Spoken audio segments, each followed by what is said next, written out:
Tension আছে না? বারান্দার ভিতর দিয়ে হেঁটে যাচ্ছে, লক্ষ্য করলেন কি ছোট্ট বালক তরুণী ছোট্ট বালক গুটি গুটি পায় জ্যাঠামশাইয়ের কাছে গিয়ে বললেন, ও জ্যাঠামশাই, তুমি এত চিন্তিত কেন, তোমার কি হয়েছে? রাধে রাধে রাবণ বললেন, বাবা তরুণী কেউ তো নাই, কাল তো আমার যুদ্ধ করতে হবে, যুদ্ধের সাজে সজ্জিত হতে হবে। ও তরুণী, এই দেখাই বুঝি জীবনের শেষ দেখা, কারণ এই যুদ্ধে গিয়ে তো আর ফিরে আসতে পারবো না। এই যুদ্ধ যেন সামান্য যুদ্ধ নয়। তরুণীকে যখন এই কথা বলে, তরুণী দুটি নয়ন জলে কাঁদে আর বলে, জ্যাঠামশাই, যুদ্ধ তুমি নয়, যুদ্ধ আমি করব। যারা তুই করবি, তুই তো ছোট্ট, তাতে কি হয়েছে? ও জ্যাঠামশাই, তোমারও যে রক্ত, তোমাদের রক্তই তো আমার শরীরে বইছে, আমি যুদ্ধ করব, চিন্তা করো। ঠিক আছে। কি করলেন?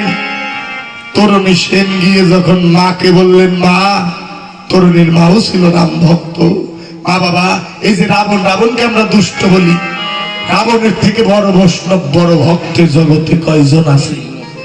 যা রাধে রাধে ভগবানের হাতে যার মৃত্যু হয়, তার থেকে আর ভাগ্যবান কি, ভাগ্যবতী জগতে কেউ আছে? রাবণও চিন্তা করে, কখন যেন আমি ভগবানের হাতে আমার এই প্রাণ যাবে, আমার মরণটাও যেন সার্থক হবে। যা রাধে রাধে অনেক তত্ত্বের ভিতরে লুকিয়ে আছে মা বাবা। তরুণীর মাও ছিল রাম ভক্ত। রাবণ মনে মনে ভাবনা করলেন, একাই বুঝে আমি রাম ভক্ত, আর কেউ আমার ঠাকুরকে চিনে না। যখন তরুণী মা, কথাটি ভালো করে শোনো মা, কারণ মা যদি কৃষ্ণ ভক্ত হয়, তার ছেলেও কৃষ্ণ ভক্ত হবে, কারণ গোড়াটা আগে ঠিক করতে হবে। যা রাধে রাধে তরুণীর মা ছিল আমার রাম ভক্ত, ঠাকুরের ভক্ত। তরুণী গিয়ে যখন বললেন, মা, আমি যুদ্ধ করবো, আমায় সাজিয়ে দাও। তুই যুদ্ধ করবি?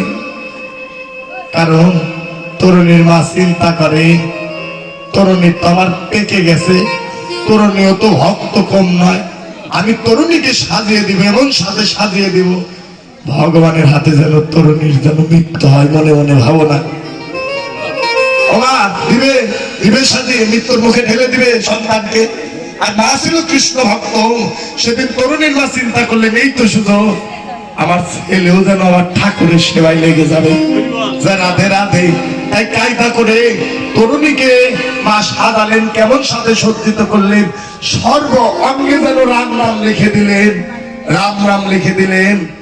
আর তরুণীকে বললেন, ও তরুণী, যা একবার জ্যাঠামশাইয়ের কাছ থেকে একটু প্রণাম করে আর বিদায় নেয়া।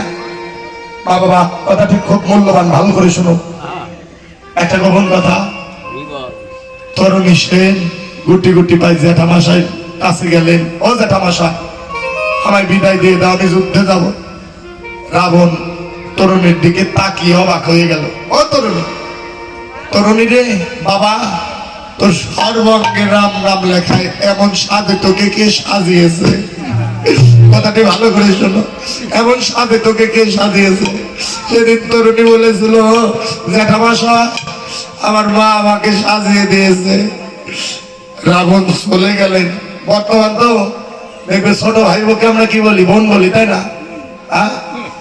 আর ছোট ভাই বোন ভাসুরকে কি বলে, দাদা বলে, তাই না? আর রাবণ সেদিন তরুণীর মাকে বলেছিল, ও বৌমা, এমন সাজে তুমি সাজালে তরুণীকে। ও বৌমা, আমি ভেবেছিলাম এ জগতে প্রভু রামচন্দ্রকে আমি চিনি, আমি ভালোবাসি, কিন্তু তুমি যে ভালোবাসো আমি তো তা জানি। সেদিন রাবণের মতো ব্যক্তি তরুণীর মার চরণে পড়ে গিয়ে বললেন, ও বৌমা, তুমিও রাম ভক্ত, ও বৌমা, তুমি আমার ঠাকুরকে চিনেছো, ও বৌমা, একবার দাও তোমার ওই চরণ খালি। তোমার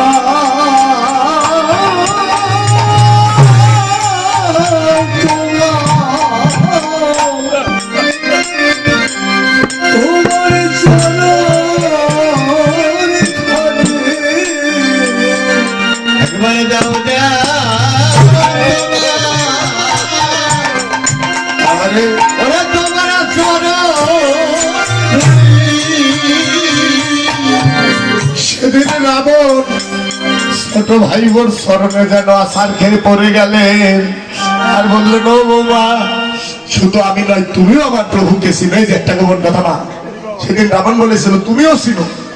রাধে রাধে। না যদি চিনে, যদি নাই চিনো এমন সাজে কেন সাজিয়ে দিবে তরুণীকে?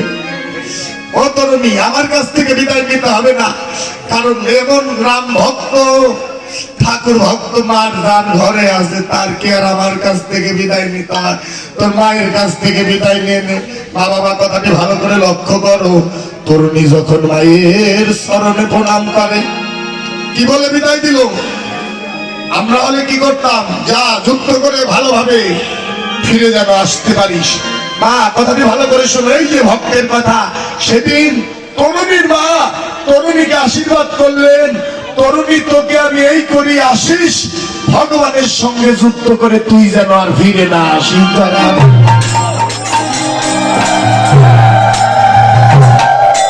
রাধে রাধে। সামান্য কথা নয় রে বাবা। তরুণীর মা সেদিন বলেছিল ও তরুণী তোকে এই করি আসিস, তুই যেন প্রভুর সঙ্গে যুদ্ধ করে ঘরে আর ফিরে না আসিস, তোর যেন প্রাণ চলে যায়। তরুণীও মায়ের চরণে প্রণাম করে বললেন মা আমিও জানিয়ে যুদ্ধে যে যাই সে আর ফিরে আসে না। রাধে রাধে। তরুণী চলে গেলেন যুদ্ধে। ভক্ত আর ভগবানের যুদ্ধ হয়। পাশে দাঁড়িয়ে আছে বিভীষণ। এবার প্রভু রামচন্দ্র বলে বিভীষণ অনেকের সঙ্গে যুদ্ধ করেছি, কিন্তু ছোট্ট বালক ওর সঙ্গে কেমন করে যুদ্ধ করব? বিভীষণ বলে প্রভু, ও প্রভু, কারণ জাতি সাপ, জাতি সর্প চিনেন না, ওর ছোটটারও যে বিষ বড়টারও ওই বিষই। জয় রাধে রাধে। তাই রাবণ বললেন ছোট বলে ওকে অবহেলা করো না, ওর ভিতরে অসুরের রক্ত বইছে, প্রভু যুদ্ধ করো। ভক্ত আর ভগবান যুদ্ধ করে মা বাবা, কারণ ভগবান যে তরুণীকে মারবে।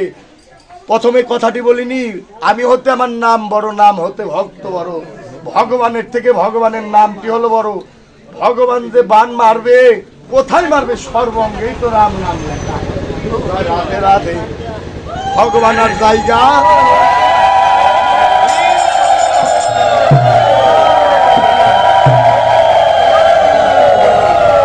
ভগবানের জায়গা খুঁজে পাই না। রাধে রাধে। কি করলেন এবার বিভীষণ? ভগবানের কর্ণে গিয়ে বললেন ভগবান, ও ভগবান, এবারে ওকে বধ করা যাবে না, তাহলে কি করব? ওকে যদি মারতে চাও ঠাকুর বৈষ্ণব বান দিয়ে মারো। রাধে রাধে। বৈষ্ণব বান ছাড়া মারা যাবে না ভগবান। বৈষ্ণব বান যখন নিক্ষেপ করলেন তরুণীকে, মা বান যখন অঙ্গে লেগে গেল, তরুণী ছটফট করে। আর তরুণীর মৃত্যু দেখে সেদিন ভগবান রামচন্দ্র বলেছিল ও তরুণী, আমি অনেকের প্রাণ নিয়েছি, কিন্তু আমার মনটা তো কোনোদিন এমন ছটফট করেনি। বাবা তরুণী, কথা দিলাম আজ যুদ্ধে আমি জয়ী নয়, আজ যুদ্ধে তোর জয় হয়েছে। রাধে রাধে। কারণ আমি ভগবান যুদ্ধে জয়ী হতে পারিনি, যুদ্ধে তোর জয় হয়েছে। আজ যেমন যুদ্ধ করে তুই হেরে গেলি, ও তরুণী শুনে রাখ, এ যুগে নয় দাপর যুগে তুই আমার দ্বাদশ শাখার একজন, দ্বাদশ সখার একজন সখা হবি।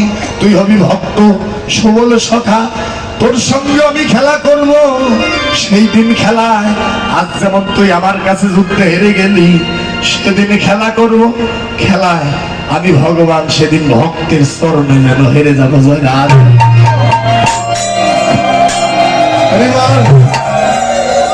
তাই ভগবান আমার কানাইয়া সুমনকে বললেন, সুমন রে, এই হারা যেন আমার আজের হারা নয়, আমি অনেক আগেই যেন ভক্তের কাছে হেরে গেছি। তবে আমি কি করবো রে জানিস ভাই, তোদের সঙ্গে কোঠে যেতে কি আমার মন চাই না।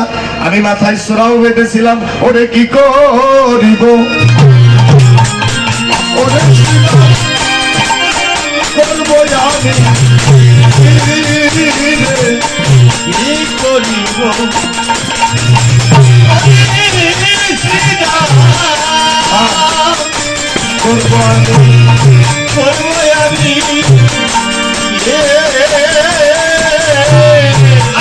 ছোড়া বাঁধি ধরা পড়ে ঘরে বসে রোয়া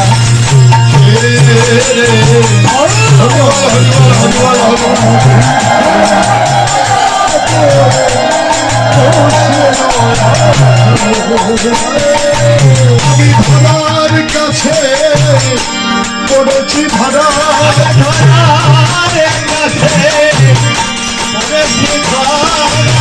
ওই সত্য যোগে ছিল আমার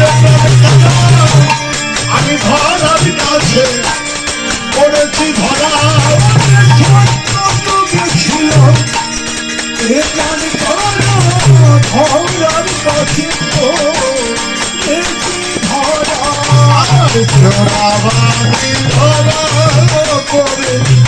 ঘরে বসে রয়াছি